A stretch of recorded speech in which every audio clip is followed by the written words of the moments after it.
He has an agenesis of the corpus callosum, which is the bridge that makes your left and right brain communicate together. He does not have. So his left and right brain operate as individual entities. So anything that would take a normal person, like to get up and walk, where you need to use both sides of your body, of your brain, to be able to use your left and right side of your body, is with ease. It takes him a lot longer to do things like that. So anything that needs to use both sides of his body is a lot more difficult for him than any child. So the Emmett is actually helping him left brain, right brain communicate differently. Because Elijah's in normal school now, isn't he? Yes. Mm-hmm. That's just incredible. Yeah. Well, I don't know how to start. From the mother's point of view. Yeah. If I was to tell someone, okay.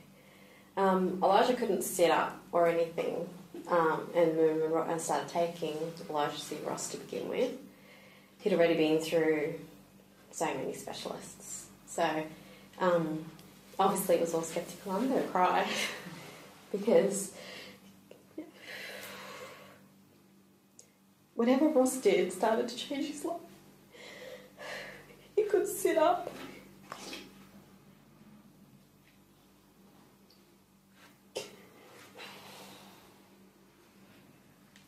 I can't hear it.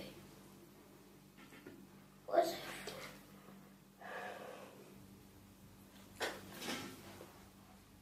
He started to sit up heaps. He started to eat. He was making more visual cues. Everything changed. Then he started to walk. He became stronger. Yeah. So they didn't think he was going to be able to walk? Oh, they just didn't know anything. Nobody could give me answers. And I'm not saying that Ross could give me answers, but whatever he did was making him change. His life was changing for the better.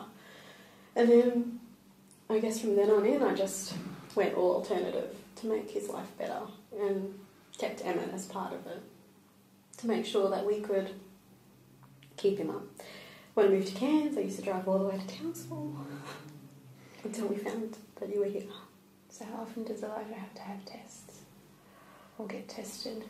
Well, we have a blood test every year to see where he's at. He's 8, so he has lots of blood tests. He has lots of different tests. We're at a stage where we can't do any neurological things now until he hits about 10. So we're stable on lots of different things, but he still has to blood test yearly to check everything for him. But we have seen ophthalmologist, optometrist, neurologist, ENT, nose throat specialist, plastic surgeons, endocrinologists, paediatricians, geneticists, the DNA people, whatever it's called. Genealogists. Everyone. We're full of uncertainties, so, But he is one of the nicest kids I've ever met. And he is so funny and so witty. He's an amazing kid. How do you find the condition when you first started treating him, Rusty, compared to now? And how have you found the progression? Has he been a lot more focused? Definitely. We didn't know Rusty was in Cairns when he started prep.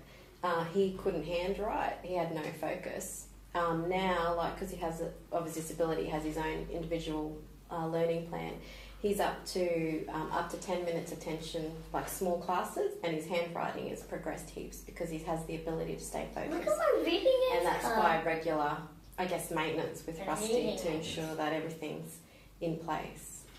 I mean, muscular memory remembers longer and longer each time anyway. Fantastic.